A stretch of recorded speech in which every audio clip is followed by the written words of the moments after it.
जानकी वल्लभ विजयते। नमो राघवाय।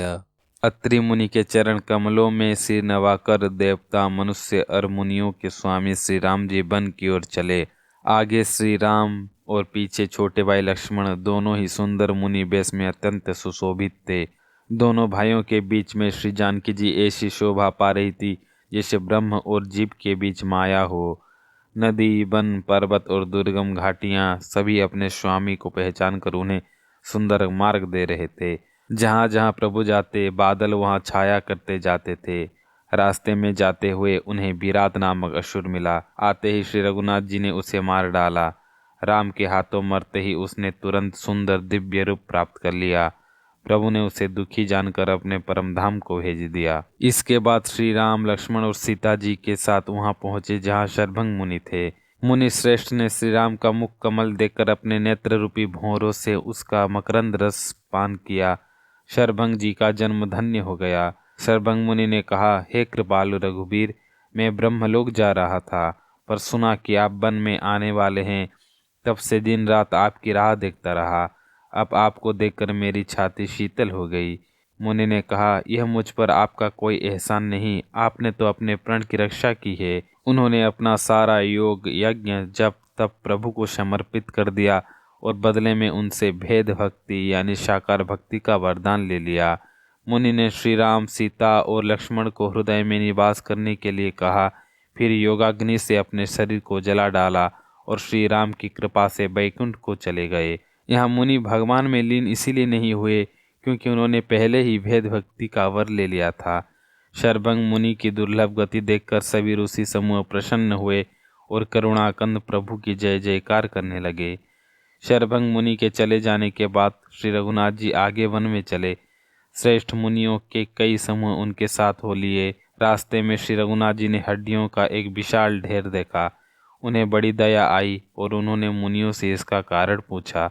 मुनियों ने कहा, हे स्वामी, आप सर्वज्ञ और अंतर्यामी हैं, आप जानते हुए भी क्यों पूछ रहे हैं? ये सब राक्षसों के दलों द्वारा खाए गए मुनियों की हड्डियां हैं। इसके पश्चात श्री राम ने वहां पड़े मुनियों की हड्डियों के ढेर को राक्षसों द्वारा किए गए अत्याचार को देखकर श्री रघुवीर के नेत्रों में करुणा के आंसू आ गए। करुणा से भरकर श्री राम जी ने अपनी भुजा उठाकर प्रण किया कि वे पृथ्वी को राक्षसों से रहित कर देंगे।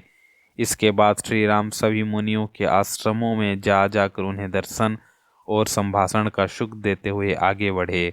श्री राम जी अगस्त्य मुनि के शिष्य सुतीक्ष्ण मुनि के आश्रम के निकट पहुँचे, जो मन, वचन और कर्म से श्री राम के परम सेवक थे और जिन्हें स्वप्न में भी किसी अन्य देव का भरोसा नहीं था।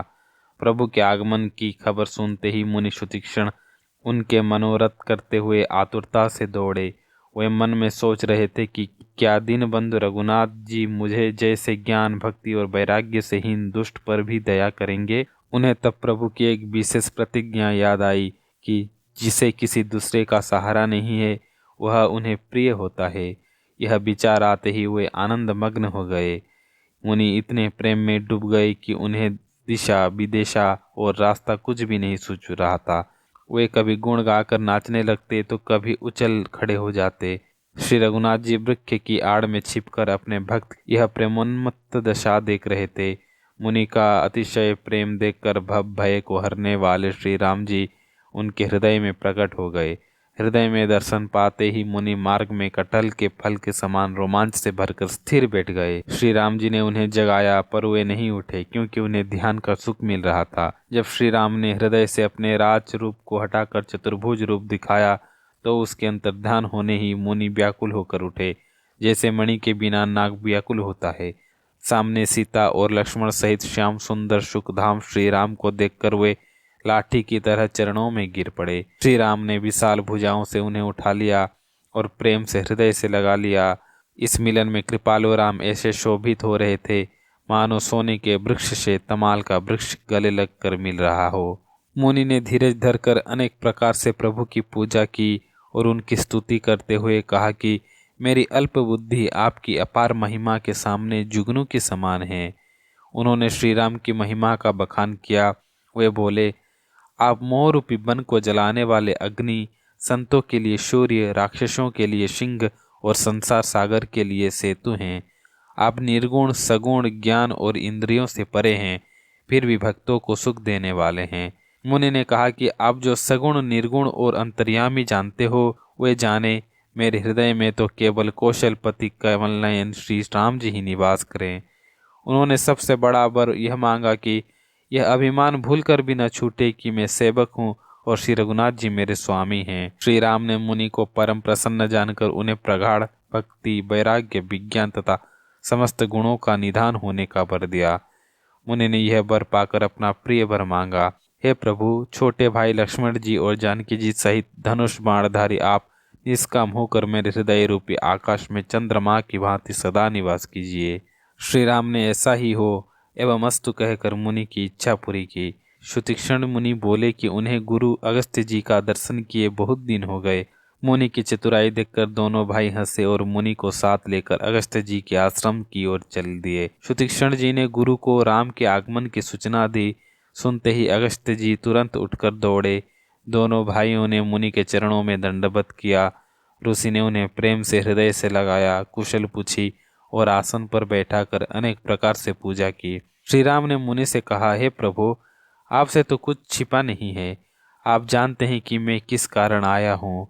अब आप मुझे वही मंत्र दीजिए जिससे मैं मुनियों के द्रोही राक्षसों को मार सकूं। प्रभु की वाणी सुनकर मुनि मुस्कुराए। उन्होंने कहा, हे नाथ, आपने क्या समझकर मुझसे यह प्रश्न किया। आपकी माया विशाल गुलर के वृक्ष समान है, जिसके फल अनेकों ब्रह्मांडों के समूह हैं, और उन फलों का भक्षण करने वाला काल भी आपसे डरता है। अगस्त्य मुनि ने कहा कि आप सेवकों को सदा ही सम्मान दिया करते हैं, इसी से आपने मुझसे पूछा है। उन्होंने भी वही वर मांगा जो सुतीक्ष्ण जी ने मांगा था। हे कृपा के धाम, मैं तो यह वर मांगता हूँ कि आप श्री सीता जी और छोटे भाई लक्ष्मण जी सहित मेरे हृदय में सदा निवास कीजिए। अत्यंत प्रेम में डूबे हुए अगस्त्य मुनि ने श्री राम की स्तुति करके उनसे विदा मांगी। अगस्त्य मुनि ने श्री राम को उपदेश दिया कि वे दंडक वन को पवित्र करें और गौतम मुनि के शाप को हर लें। मुनि की आज्ञा पाकर श्री राम, लक्ष्मण और सीता जी तुरंत ही पंचवटी के निकट पहुँचे। वहाँ रास्ते में उन्हें गिरिराज जटायु से भेंट हुई। श्री राम ने जटायु के साथ बहुत प्रकार से प्रेम बढ़ाकर उसे पिता के समान सम्मान दिया। जटायु ने वचन दिया कि वह वनवास के दौरान सीता जी की रक्षा करेगा। इसके बाद श्री राम, लक्ष्मण और सीता जी ने गोदावरी नदी के समीप पत्तों की एक सुंदर कुटिया बनाकर निवास करना प्रारंभ कर दिया। प्रभु के वहां रहने से दंडक वन के मुनियों का भय जाता रहा और वे सुखी हो गए तथा वन का सौंदर्य दिनों दिन अधिक सुहावना होता चला गया।